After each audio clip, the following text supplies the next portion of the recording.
Today I'm going to cover step by step the commercial construction sales process from start to finish.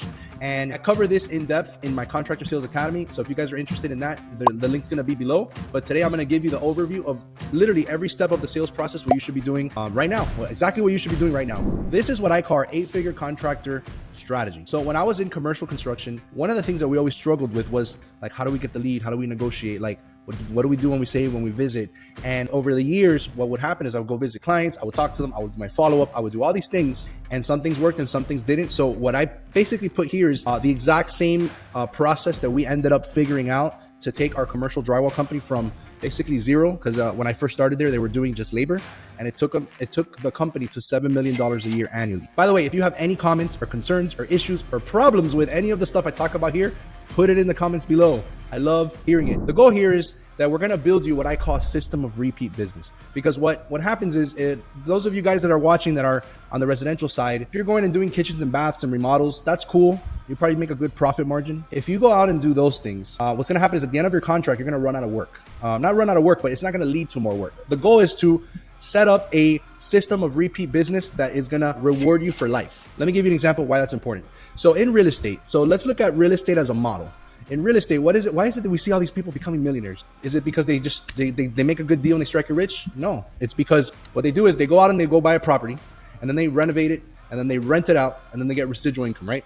And they go do it again, and then again, and again, and again, and again, and they do that over the course of many years, and then they build a portfolio of these properties that are giving them money every single month. That's how in real estate they get, very wealthy. In construction, what we normally do is we bid, and we cross our fingers and we see what happens and what sticks, and that's it, right? Very transactional. Or we're gonna do this process. The end goal is to essentially build yourself a repeat client. It's gonna give you money here, another guy money here, another guy money here, another guy money here, and you can bank on the fact that they're gonna give you 1 or 2 jobs a month. That's what we wanna build here. We wanna build a system of repeat business that is gonna reward you for life. By the way, we did $7 million a year with 6 clients. 6.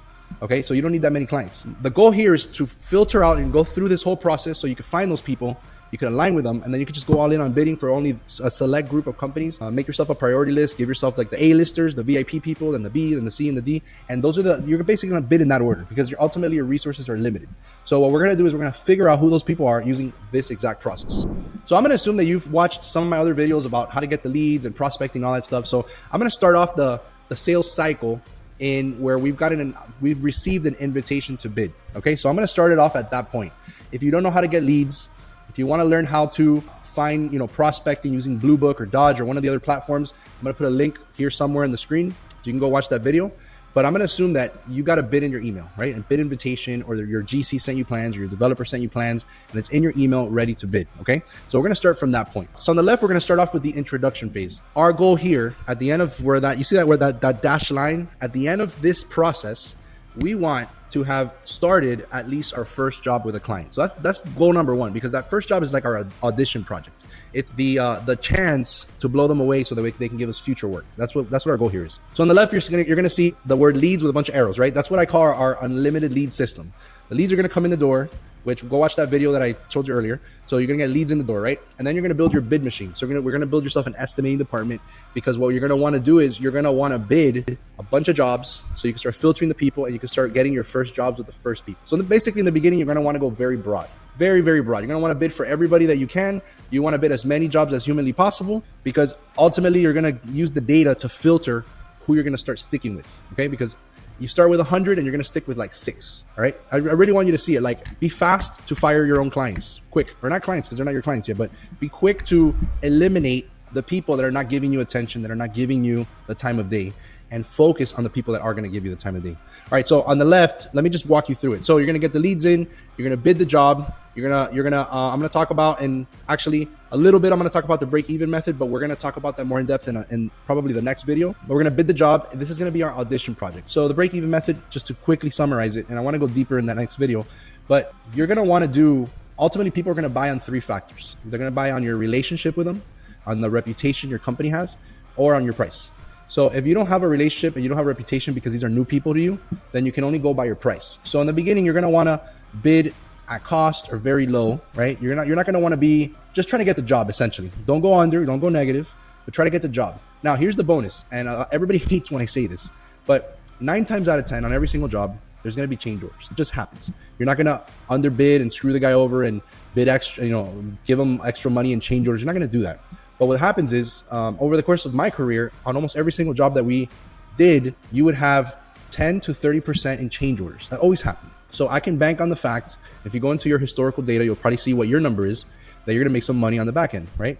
Not that you want to make that money, but it just happens. So if your contract value is, I don't know, 200,000, and you're going to pick up another 50,000 in change orders, your contract value actually is 250,000. All right. So just so you know, so in the beginning, when they're trying to beat down your price, that's okay. Especially when it's a new guy, you're not going to impress them by, I've been in business for 30 years. I have the best team, blah, blah, blah. Cause everybody says the same freaking thing. So you're not going to impress them with that. What I would do is bid real low, bid very, very low, get them to notice you basically. Right. And if you notice this picture right here, you versus them, not you versus them, but you and them, this is your prospect, right? They don't know you, you don't know them. We're vetting each other, right? But now there's interest because your price is attractive. Okay. You're helping them win the job by giving them a good bid, and they want to hire you because they're going to make maximum profit from giving you a really, really good price. All right. So that's job number one. Now, this dash line is what I call the line of getting behind enemy lines. In the beginning, when you're first bidding these jobs, you're usually going to be talking with the estimator or the office manager or somebody that doesn't really have authority to grant you the job. So they're basically glorified secretaries or proposal collectors, essentially. And they're going to prepare their bid package and they're going to send it. If they win the job, then once they win, they're going to assign that job to a project manager. Most of the time, that's how it works. And that project manager is actually the guy that makes the decisions. So you want to make sure that during your follow-up, which we're going to talk about your follow-up in one of the next videos in the series, you want to make sure that you do your follow-up consistently so you know what's going on that job every single time you call. Every couple of weeks, boom, boom, boom, boom, boom, right? Because there's a point, they're going to tell you for a very long time, oh, nothing yet, oh, nothing yet, oh, nothing yet. But then there's a point when they're going to start asking you to review the scope. Oh, can you come into my office to look at the details? Can we have a coordination meeting? Or they might start telling you like, oh, look, it's looking good. The owner is giving us, good feedback. Our price is good. Whatever it is, they're going to start giving you indicators that they're getting very close. That's when you have to switch up your schedule. So every 3 days is typically what I recommend. That way that within one of those 3-day windows, if they are awarded a job, they're going to tell you, hey, look, go talk to John, the project manager. He's the one that's actually going to decide. And then you're going to negotiate, which I just released a video not too long ago, 27 ways to negotiate your construction project. So I recommend you go watch that. That video is fire, like of the best strategies to close jobs. So I definitely recommend you go watch that. So now let's assume we got our first job, right? We got our first project. We did our audition. This is our audition project. So boom, congratulations. You just won the first job. Boom. And John, the project manager, awards it to you. They give you a contract. And now it's your job to exceed and surpass all expectations so that they're going to be super impressed. Now, one of the things that I always talk about is being a Navy SEAL, like a SEAL Team 6 of contractors. I say it as a funny thing, but the truth is construction people are just so bad nowadays. It's like, or I don't know, maybe it's always been like this, but so bad. They don't answer a call. They lie to you. They steal from you. They try to give you a story of why they can't show up to the job site. Every Monday I used to get calls like, oh, my tire's broken. I can't show up to do the work or whatever it is. And they're just so bad that if you just literally do your job, okay, so like if you just do the minimum, like you just show up on time, you just do like what you're supposed to do, you are like the elite 5% of construction people, right? Now, if you surpass expectations, you get ahead of schedule, you help them manage the job, you oversee the project, you have excellent craftsmanship and quality, you don't overdo the change orders, all that stuff, then you are the elite 1%. And that will literally open and unlock doors in a level that you can't imagine to do more projects. Boom, boom, boom, boom, boom. I've been on the GC side. I've been on the sub side. I've been on the architecture side. Actually, this degree that you see right here is an architecture degree. So I've been on the architect working with GCs. I've been a superintendent working with subs, and I've been the sub working with everybody else. So I've been around the block a little bit. I can tell you that construction people, they're just disorganized, irresponsible. They're not all liars, but a lot of them are liars. They're not all thieves, but a lot of them are thieves, and they try to take shortcuts and kind of screw you over if they could, just to make a buck. That's just how it is. If you are the refresher, if you are the guy that shows up on the job, helps them manage it, helps them push the job forward, gives them value engineering ideas, if you are that guy, then they're going to beg you for work. I used to get phone calls from my project managers. They would call me, or the PMs that I would work with on projects. Hey, Daniel, I know you guys are the high bidder, but we're going to give you guys the job, but you know how it is. During the buyout, I got to see what I can do about the price. So basically at the end of the day, I gave him a little bit of a discount, and boom, he gave me a contract right away. And that's how my negotiations work. Because once they get that taste of like, oh man, these people are freaking good. Like every GC wants their go-tos. Like I used to have my guys that I would prefer to use these people over these people because these guys did the job right. They did it accurately. They did it quick. I didn't have to be behind them. Boom, boom, boom. Right? Think about this. If you're a PM making $120,000 or $150,000 a year, or superintendent or whatever, who do you want to do the job? The really, really cheap guy, or the guy that's a little bit more expensive, but it's going to make your life easier? I'm going to want the guy that's going to make me look good. Because if I'm making $150,000 a year, I'd rather sacrifice. Yeah, my company might make a little bit more money. I'm going to want to hire someone and push for someone that is going to give me the best results. So I want you guys to really see yourself as that. And the only way to do that, the only way to do that is to have that audition project so they can see how good you are, knock it out of the park.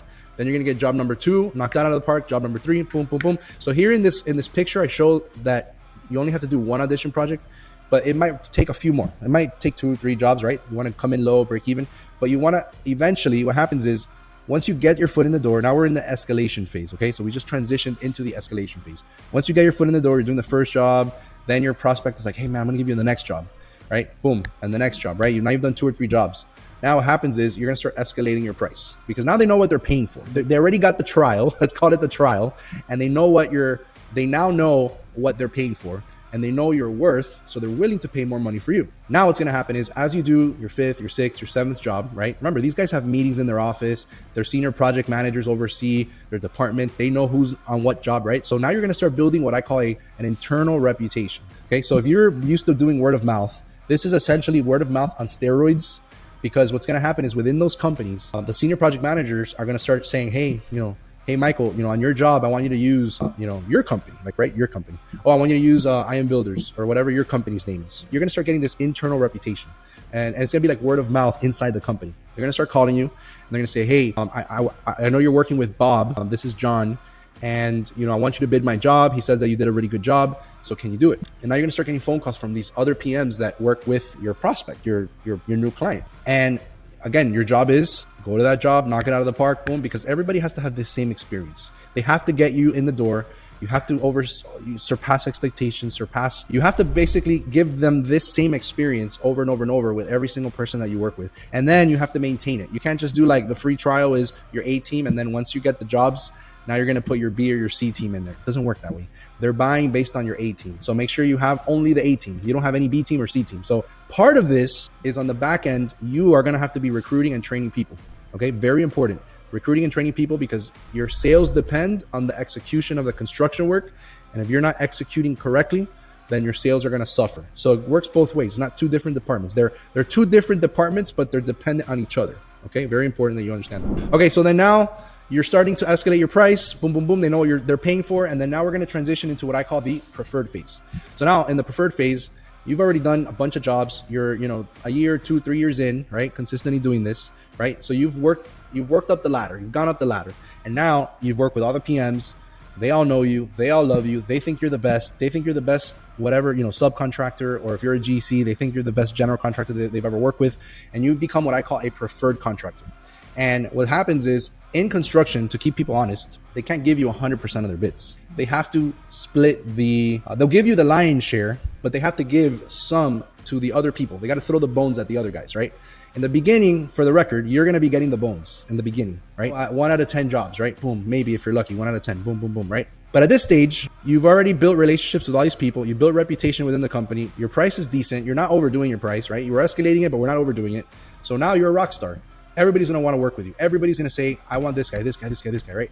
But they'll give you only like 60 to 70% of the bids, which that's why I talk about, like, if you're only closing 5 or 10%, you don't know what you're doing. Because if at this stage, it was not uncommon for me to close jobs like I told you. Hey, Daniel, here's the bid, boom, boom, boom. And then, a week later I was having a contract, because a lot of times I lived behind enemy lines. Since I was a PM, I didn't really focus too much on the estimating and the sales. So all the people that will call us up, City Construction, Rycon, all these people that will call us up, they would talk to me, and I would get the bids, work the numbers a little bit, boom, and I would close those jobs because they knew me. They knew Daniel Quindemil. They knew Daniel Quindemil, the project manager that ran the jobs. That's who they knew. And I want them to know your name. And just for the record, they're going to hire your company. The way that you're going to get hired is by you. Okay. Everybody knew Daniel Quindemil. They didn't know Coroni. They didn't know Camcon. They knew Daniel Quindemil. Okay. So wherever I go, if I ever went to another construction company, anywhere else, I'm going to do this process. I would do this same process, and they would know, even if I worked somewhere and I was the employee, they're going to know my name, right? And if I ever left another company, they're going to know my name. So you're going to basically brand yourself. Okay. That's for the record, those of you who are PMs and business owners that are listening, that's how you get raises. That's how you get more money. When the people love you and they want to work with you, and they're you're like this with them, like tight, like super tight. That's how you get more money. I was getting sidetracked. So now you're going to become a preferred contractor. They're going to want to use you over and over and over. And then what's going to happen is you've reached this level of status within this organization where now you're getting 70% of the bid. So boom, congratulations. Woo, throw a party, right? But the work is not done. Now we're going to need to maintain that with these people, and we're going to do it all over again with the next company. And by the way, you could be doing this simultaneously with multiple companies. The limitation here is going to be on how many jobs you can bid and how many jobs you can follow up. Okay. So over here, you'll see in the next phase is the multiplication phase. So this process from the introduction all the way through preferred is one company. Now you're going to do it again. So if you see these little pictures mean that you're going to be doing it over and over and over, right? And you could be doing it simultaneously. So it's not like one at a time. You could be doing it simultaneously. If you have multiple estimators, or if you have an estimating company, hint, that is helping you out, you can bid more jobs. So what you want to do is keep bidding, boom, boom, boom, bid a bunch of jobs for these guys. And what happens is over the course of time, you're going to want to start filtering. You got to have like your own A-list, your own preferred. And then when these people call you, you jump and you move mountains to get their bids in, right? That's what's going to happen. And I'll talk about that in one of the future videos where I talk about aligning yourself and prospecting and filtering out the right clients. But at this stage, you've already been doing this for a long time, for a couple years, this process, and you're going to start seeing who the winners are and who the losers are. Or don't be afraid to cut people out. You don't have to bid every job that comes in the door. You want to bid only for the best ones. And if you did this right, and you're getting on these bid lists, and you're doing the unlimited lead system, and you're doing all this, by this point, you should be on hundreds of bid lists. So you should have, you should literally have a separate email receiving your bids, because you're going to get like 100 emails a week for bid invites, addendums, things like that. And then you're going to do it over and over and over, and you're going to just start building this portfolio. Boom, boom, boom. And this guy could represent 1 or 2 jobs a month, which is about $1 million a year, $1 million a year, $1 million a year. Or if you're a GC and you're doing this with multiple architecture firms, then this is going to be, a couple million a year, a couple million a year, a couple million a year. So there's no reason that you can't grow a 1 million or a 5 million or a $10 million company if you just consistently do this. And by the way, this is really old school sales 101, right? If you really break it down and you watch any sales training, we're doing the same thing. We're just doing it with construction and the formalized bidding process. Okay. Now you have this portfolio of multiple clients. So what I've described so far is this is the way to hit a few $1 million, right? So up to this point, you're going to see in the map the state of Florida, but up to this point, like I'm in Miami. So it will take me years. If I did this process in Miami and I decided to do this over and over and over and over, it'll take me years to really saturate Miami. And there's always new GCs coming in, so it's going to take a long time. But eventually, we're going to run out of GCs or architects or developers to talk to. So we're going to start expanding, right? All right, so now let's look at the map. I'm in Miami, and if I want to expand after a few years, I've hit up every GC, every architecture firm, every developer, and now I'm basically just working with the same people, and I've already cut out almost everybody I don't like, right? Now let's expand. Boom, I can go to Naples, Fort Myers, Lehigh, Tampa, St. Petersburg. I can start going to Clearwater. I can start expanding, right? Then I can go to Orlando. I can go to Gainesville. I can go to West Palm Beach. So I can start moving around, right? This is my hometown, my home area. But imagine this is your state. You can start literally moving around, having your headquarters in your hometown, your PMs, project managers, your estimators, your secretaries, all that stuff, right? Because you're going to be having to build a team by this point. Everybody could be in your home city. Or you could start sending your superintendent to go recruit people in those cities to go do the work there. Basically, you're gonna redo the operations, like the field part of what you did in your city. You're just gonna do it again. And Airbnb is gonna be your best friend. Those are gonna be your cheapest prices. You don't have to have hotels. Or if you really establish yourself within an organization, you can even do a short-term rentals, right? So that the people can live there temporarily. So this is the next level. This is when you're going to surpass 10 million and higher. Okay. So if you're at 10 million, then you probably need to be starting to look at the expansion phase. If you're not there yet, I wouldn't really think too much of it, because only like 1% or 2% of the people get to this point. I want you to focus on the basics, the fundamentals, right? Let's get the leads in the door. Let's bid the jobs. Let's surpass all expectations. Let's become preferred contractors. I want you to just do this process over and over and over and over and over. So now I've given you the overview. I've given you the game plan. And now I'm going to break it down into pieces. In the very next video, I'm going to go deep into what I call the introduction phase, which we just talked about. You get the leads in. We're going to start working with that first person and exactly what you need to do, like step by step, from A to Z to get that very first job. Okay, so I'm gonna break it down step by step. You're gonna see a link on the video somewhere here on this page, or it'll be on the end screen. All right, go ahead and watch that video, and I look forward to helping you grow your construction business.